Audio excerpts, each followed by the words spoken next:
ஐயோ எடுத்துடுறீ எடுத்துரு. ஐயோ ஆயோ சீக்கிரம் எடுத்துரு. இப்பதான் தும்மல் இருமல்லாம் வரும். இப்பயும் வச்சு கரெக்டா எட்ரி எட்ரி தூங்குறாரு. நான் பிட்டே அடிக்கல போங்க சார். தம்பி பாத்துட்டேன் எந்திரி.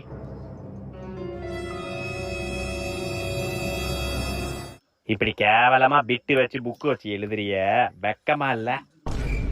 வாழ்க்கையில படிச்சு எக்ஸாம் எழுதி பாஸ் ஆனாதான் முன்னேற முடியும். சார் படிச்சு எக்ஸாம் எழுதி பாஸ் ஆனா மட்டும்தான் நான் என் வாழ்க்கையில சாதிக்க முடியும்னா அப்பேற்பட்ட படிப்பு எனக்கு தேவையில்ல சார். தம்பி வாழ்க்கைக்கு முதல்ல படிப்பு தான் முக்கியம். சார் சச்சின் டெண்டுல்கரே 10வது ஃபெயில் ஆகி தான் அவ்வளவு சாதிச்சிருக்காரு. என்னாட்டியும் முடியும். தம்பி தம்பி